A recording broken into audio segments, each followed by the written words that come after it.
hain na kita adto. Naabot na sa dako delivery sa Shopee.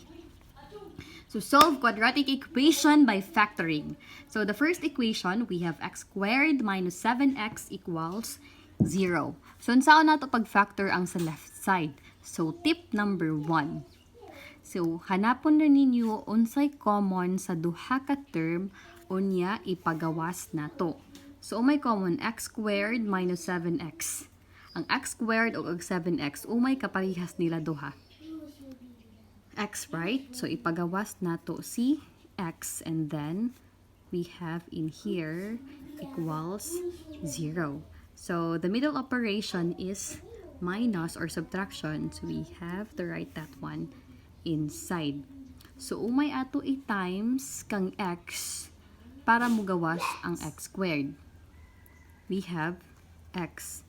Since x times x, that is x squared. Now, una may sabato i-times kan x to get 7x. We could use 7. Kay x times 7, that is 7x. Klaro? X times x, that's x squared. X times 7, that's 7x. Okay. Susunod. So, since ang aim nato is to get the values of x, right? We have to equate each factor to 0. So, ang kada factor di dyan, na atay duha ka factor, right? We have x and x minus 7. So, i-equate nato kuno si dya into 0. So, we have x equals 0 or x minus 7 equals 0. Do we have to solve it further? Ang x equals 0. Dili na, di ba? But, ang x minus 7 equals 0, mamanipulate pa na nato para makuha nato ang exact nga value ni x. So, what are we going to do?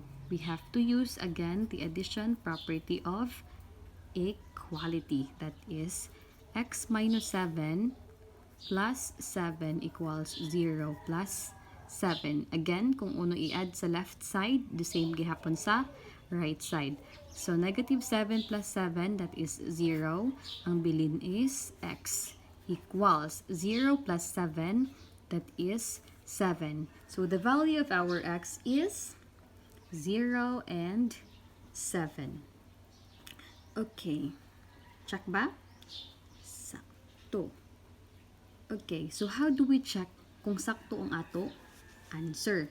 Now, if ang ato x, if x is equal to 0, we have to substitute the value of x to the original equation, which is x squared minus 7x equals 0, right? So, i-substitute ko na nato si 0 sa tanan x. So, x, that becomes 0 squared minus 7x, that becomes 7 times 0 equals 0. Next, 0 times 0, that is 0, minus 7 times 0, that is 0, equals 0. So, 0 minus 0, that is 0, equals 0. So, since equal man ang left side o ang right side, that means, check ang ato solution nga si x, or one of the values of x is 0. Next, i-check na pod nato if x is equal to 7. So, substitute lang gihapon nato ang original nato ang equation, that's x squared minus 7x equals 0. So, substitute nato sa 7.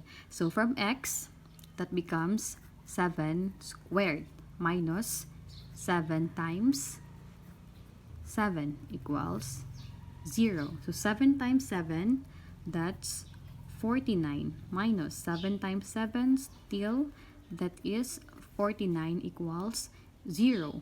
49 minus 49, that's 0, equals 0. So, since check mo na, 0 is equal to 0, we get our aim. That means the value of x is 7. So, since na-check na to, sakto ang atong solution ug ang atong answer.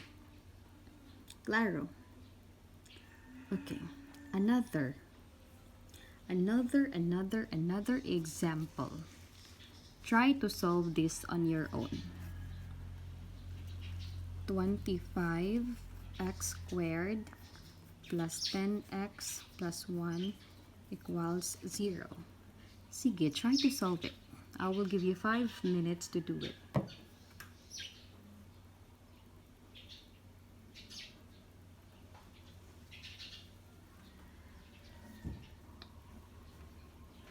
Sige.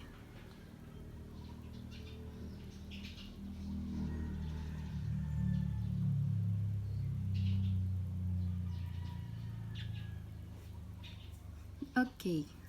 Sige, answeran ra kan pud ni ma'am. Tip number 2. If you have trinomial or tuyo ka terms, para mag-factor, para mas dali mag-factor, lantawa lang ninyo ang first term o ang second term. If perfect square na sila, so dali ra ka na to i-factor out. So may factor na 25 na perfect square.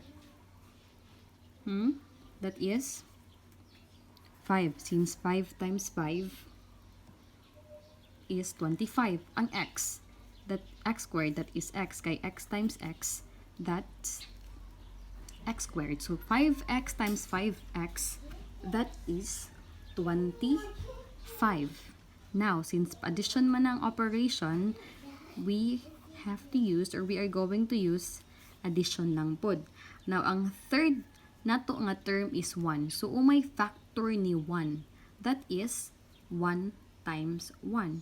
So, we have it, 5x plus 1 squared is equal to 0. Klaro ra?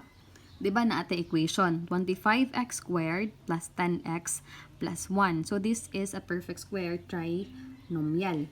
So, naata ang first term nato is perfect square. Ang second term nato is perfect square lang gihapon. So, all the operations are addition. So, we're going to use plus sign or addition. So, ang factor na 25x squared is 5x. So, isuyat lang nato 5x. Ang factor ni 1 is 1.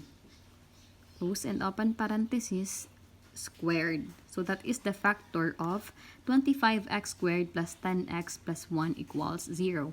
That is 5x plus 1 squared, or simply 5x plus 1 times 5x plus 1 equals 0. Ana lang siya. Maura gud nang ang factor ni 4. Pwede siya 2 squared or simply 2 times 2. The same lang gihapon diriya. So, sunod, isolve na nato ang roots.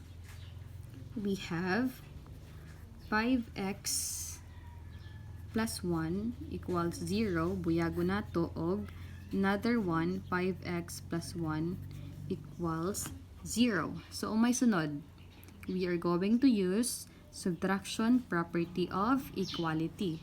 So, from here, 5x plus 1 mag-minus tag 1 equals 0 minus 1. Ma'am, nga 1 man ang atong gigamit. Remember ha, nga ang aim nato is to find the value of x.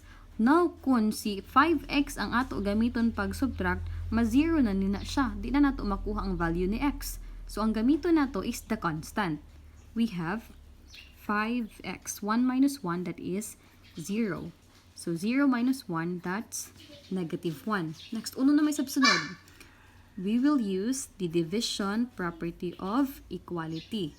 I-divide nato both sides by 5. Sunod ra. Okay, isa karakan ako ang papel. By sides, so this is 1. So, the value is negative 1 over 5. Next, sa right side gihapon, we have 5x plus 1 equals 0. So, kung magamit kita ng 5, tingnan nato ha, para makita ninyo, si 5x ato kuhaon. So, 5x minus 5x plus 1 equals negative 5x. Although the same raman gihapon na siya.